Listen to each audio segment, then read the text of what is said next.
3일간의 반등에 숨은 힌트가 있다라고 말씀해 주시는 건가요? 네. 시장이 3일 연속 반등했어요. 뉴욕 증시 4거래일 연속 반등했고 네. 우리 시장도 드디어 2,700포인트의 코스피가 안착을 했는데 네. 한숨 돌리긴 했는데 네. 또 앞으로가 문제이지 않을까 싶기도 하고요. 그렇죠. 또 이러다 지금 날씨처럼 또 꽃샘추위가 올 수도 있는 거고. 예.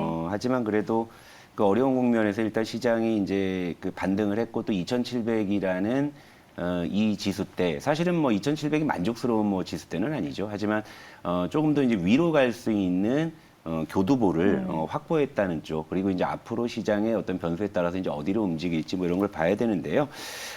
일단 뭐 지난 3일 동안의 어떤 반등은 일단 조금 뭐 안도감을 좀 갖기에는 좀 어느 정도 보탬이 되지 않았나 이렇게 네. 좀 보고 있고 코스피 차트 잠깐 보고요. 예.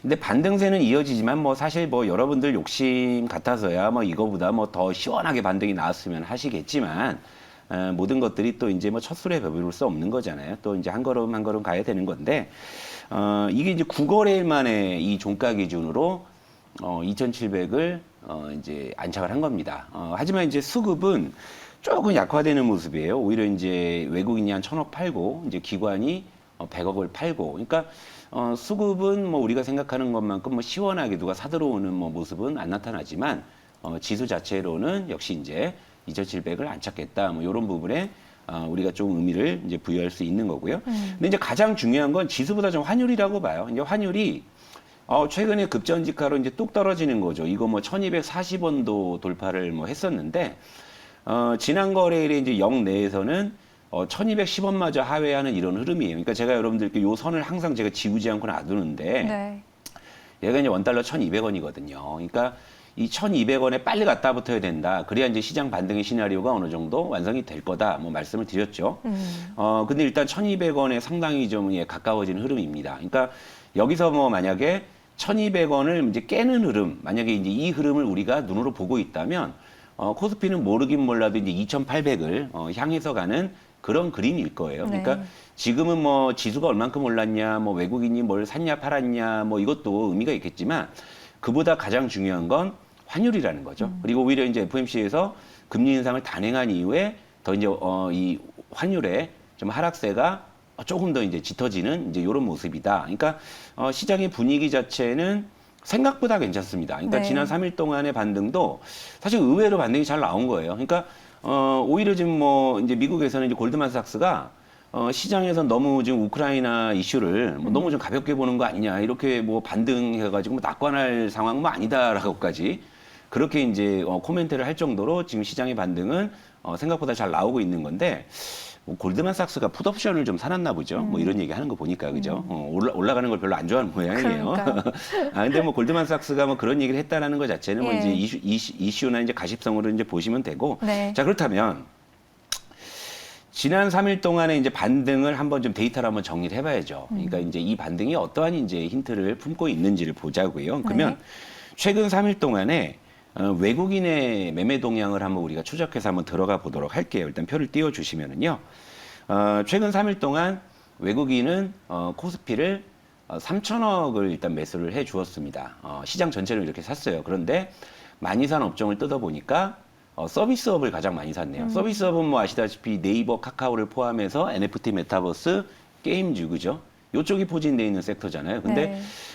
FOMC의 어떤 금리 불확실성이 완화된 직후라서 그런지 이쪽에 굉장히 강한 매수세가 유입이 되고 있고 그 다음이 금융업입니다. 근데 이 금융업종은 우크라이나 이전에도 사실 금융업에 대한 외국인의 스탠스는 너그러웠어요. 그러니까 네.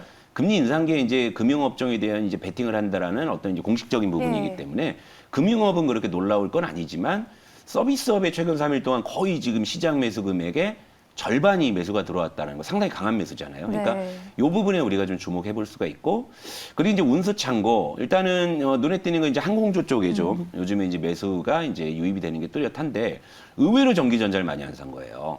의외로 전기전자. 그러니까 그리고 최근에 이제 바이오도 좀 사고 있는 모습인데 그러니까 여기서 이제 유출해 보자면 지금 외국인은 적어도 저 전기전자의 매수 규모를 봤을 때 네. 최근 3일 동안의 흐름을 보면 동향을 보면 네. 적어도 지수 베팅은 아니겠구나, 그죠? 예, 뭐 보통 이제 전기전자의 매수가 이제 가장 많고 그 다음에 뭐 이제 다음이 뭐 서비스업, 뭐 금융업, 뭐 이런 식으로 이제 가면은 좀 지수와 이제 업종을 동시에 이제 도모한다 이렇게 좀 볼 수가 있는데 아까도 보셨다시피 외국인은 오히려 전기전자는 많이 안 산 거죠. 그리고 서비스업 쪽에 상당히 강한 매수를 들어왔다. 그러니까 제가 지난 시간에도 이제 미토원 같은 뭐 이제 NFT 메타버스 관련주를 뭐 이제 소개해드리고 그리고 이제 그 로블록스가 지난주 이제 금요일장에서도 7% 이제 급등을 했다. 이제 이런 것과 좀 괴를 같이 할 수 있다. 요렇게 좀 이해하시면 되고. 네. 그럼 이제 기관은 기관을 좀 어떻게 볼게요. 했는지 이것도 봐야 되겠죠. 기관. 네. 자, 그럼 기관의 매수 동향도 우리가 한번 뜯어보죠. 예. 기관은 최근 3일 동안 코스피를 6천원 걸 샀어요. 하지만 대부분이 금융투자 중심의 매수입니다. 요걸 좀 체크하셔야 돼요. 저 6천억 중에 뭐 절반을 연기금이 샀다? 이러면 이제 좀 해석이 달라질 수 있겠지만 네. 일단 금융투자 중심의 매수였다라는 걸 참고하시고 자 기관은 전기전자를 일단 제일 많이 사긴 했습니다. 제일 많이 사긴 했으니까 하지만 이제 매수 주체의 대부분이 금융투자였다는 점을 봤을 때는 전기전자를 많이 샀다고 해서 이걸 또 지수게임이라고 보기에는 수급 주체의 특성이 좀 어울리진 않아요. 그러니까 이런 부분. 그런데 서비스업은 기관도 상당히 많이 샀습니다. 예, 그러네요. 요거. 예, 그러니까 이 부분에 우리가 포커스를 맞춰야 된다라는 거예요. 그러니까 최근에 네이버, 카카오의 흐름이 좋고 게임즈의 흐름이 좋고 또 NFT 메타버스의 흐름이 갑자기 확 좋아지는 이유가 바로 저기에 있다라는 거고요. 예. 반면에 이제 기관은 좀 화학업종에 조금 더 이제 관심을 많이 갖는 모습인데 이 두 주체의 이제 특징을 뜯어보게 되면 서비스업, 의약품, 운수창고 요 세 업종에 상당히 고르게 동반매수세가 유입이 이제 됐다라는 겁니다. 그러니까 요 부분을 체크하시는데 적어도 서비스업, 의약품, 운수창고, 그러니까 IT가 없다라는 거죠. 요 부분에 대해서. 그러니까 지금 최근 3일 동안의 수급 동향을 보게 되면 외국인이나 기관은 당장에 좀 지수 베팅보다는 네. 약간 좀 업종에 좀 치중하는 그런 모습이다. 이렇게 좀 볼 수가 있는 거예요. 그러니까 지수는 반등해서 2,700에는 안착은 했지만 이제 추가적인 상승을 하기 위해서는 역시나 이제 우리도 마찬가지겠지만 네. 오히려 개인들이 더 지금 너무 더 낙관적일 수 있다라는 거예요. 그러니까 외국인 기관들은 어쨌든 저들 업종들도 이제 좀 시가총액 비중이 있는 업종들이기 때문에 외국인이든 기관이든 뭐 사주면은 지수가 좀 어느 정도 올라올 수는 있는데 우리가 생각하는 것만큼의 상승폭이 안 나오는 이유도 역시 여기에 있다라는 거죠. 자, IT가 그 중심에 없다라는 거, 네. 그렇죠? 그러니까 이런 쪽을 여러분들께서 참고하시면 최근 3일 동안의 힌트는 이걸로 충분할 것 같아요. 그러니까 앞으로 이제 뭐 이제 이런 어떤 아까 말씀드린 그런 업종들의 어떤 동향 그리고 당분간은 그런 업종들이 시장 대비해서 선전할 수 있는 그런 가능성 이런 정도에서 힌트를 좀 보시면 될 것 같습니다. 네. 네, 그러니까 외국인이나 기관 모두 지수 상승에 베팅한 게 아니었다. 그리고 아직은 업종과 종목에 집중해야 되는 것이 그래서 그렇다라고 네, 정리해 볼 그렇죠. 수 있겠습니다. 네, 네. 지수가 그러면 올라갔으면 좋겠잖아요, 근데 네, 지수가. 네. 올라가려면 우리가 추가적으로 봐야 되는 변수가 뭘까요? 역시 환율? 그러니까 환율은 제가 여러분들에게 여러 번 강조하잖아요. 그러니까 지수가 올라도 환율이 안 떨어지는 것보다는 지수가 뜨뜻미지근해도 환율이 뚝 떨어지는 게 좋은 거예요. 그러니까 지난주 금요일은 그래서 긍정적인 거죠. 그러니까 지수의 상승폭보다는 환율의 하락폭이 좀 더 나왔다고 볼 수 있는 거거든요. 네. 그러니까 이런 요인들은 지금 이제 호전이 되고 있는 것이 이제 분명한데요. 하지만 그렇다고 이제 변수가 많죠. 이를테면 종목을 보면서 한번 말씀드릴게요. 그러니까 네. 상징적인 종목 두 개가 지금은 굉장히 의미가 있습니다. 그러니까 두 종목을 하나 말씀을 드릴게요. 하나는 첫 번째 현대차. 제가 현대차. 자주 말씀을 드리잖아요. 네.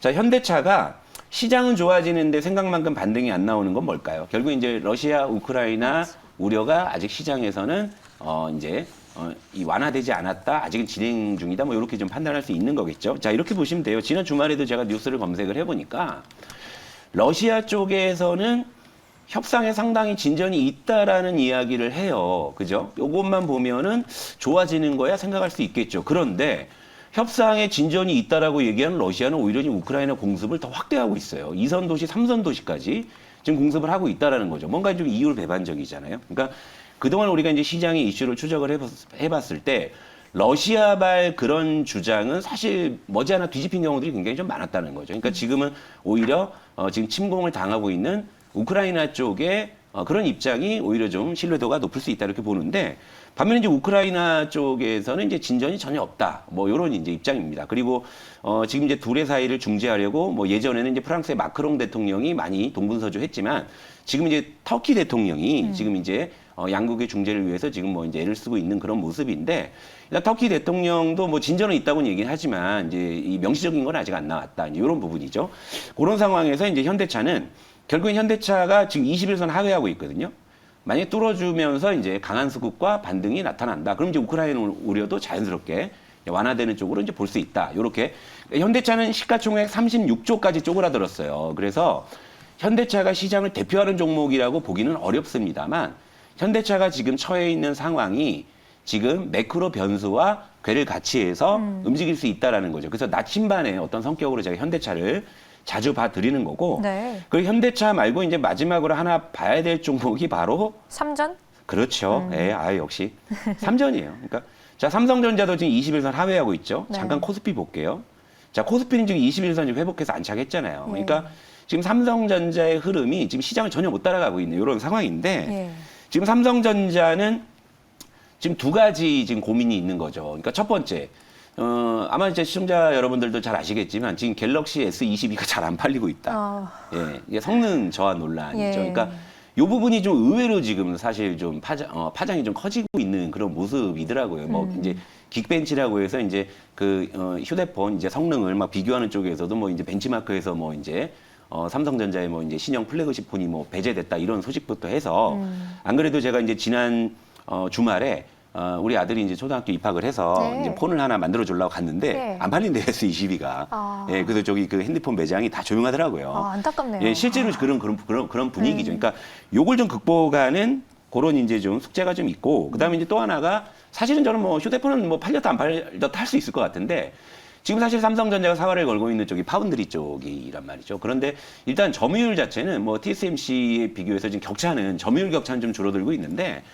근데 최근에 이제 어떤 투자의 어떤 집행이나 이런 속도나 규모를 봤을 때 지금 뭐 경쟁업체인 그 TSMC나 이제 인텔 쪽이 조금 더 이제 행보가 빨라요. 그러니까 이제 요 부분을 또 시장에서 좀 우려할 수도 있다. 그러니까 요 두 가지 어떤 이 고민거리를 이제 극복을 해야지만 또 주가도 어느 정도 방향을 좀 잡을 네. 수 있는 건데 근데 결국 이제 2,700에 안착한 우리 지수가 조금 더 올라가기 위해서 뭐 당장에야 뭐 이제 서비스업이니 뭐 이제 이런 쪽이 뭐 벌떼 상승을 하면서 어느 정도의 뭐 좀 이제 뭐 지수를 좀 이제 뭐 끌어가 줄 수는 있겠지만 이제 우리의 어떤 대장주라고 할 수 있는 삼성전자가 지금 시장 대비해서 너무 지금 빌빌거리고 있다라는 거죠. 그러니까 앞으로 시장의 어떤 추가 반등의 관건은 역시 현대차가 나침반의 성격 그리고 이제 뭔가 속도를 내거나 이제 상승폭을 키우려면 삼성전자가 해줘야 된다. 해줘야 그래서 이제 이 두 종목은 환율이나 아니면 외국인의 수급 동향이나 아니면 이제 우크라이나 이슈가 어떻게 또 진행되느냐와 또 네. 이제 같이 곁들여서 이 두 종목의 어떤 동향은 계속 좀 체크를 해봐야 된다. 이렇게 좀 네. 정리를 해드리고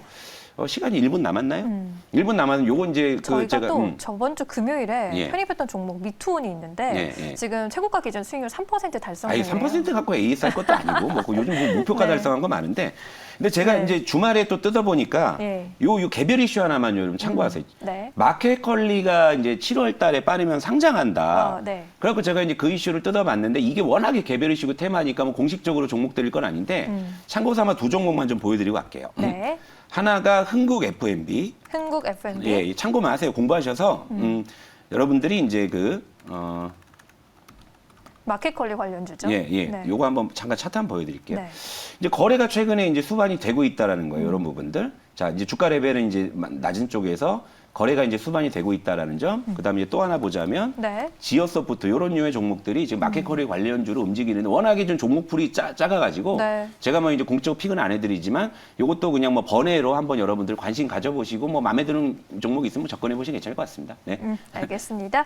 마켓컬리 관련해서 이제 뉴스도 많이 나오고 있더라고요. 네. 잘 공부해 보시면 좋을 것 같고요. 퍼스트클래스 오늘 여기서 마치도록 하겠습니다. 조성우 부장과 함께했고요. 저희 세계보고 증시보고 2부도 인사드리겠습니다. 함께해 주신 여러분 고맙습니다.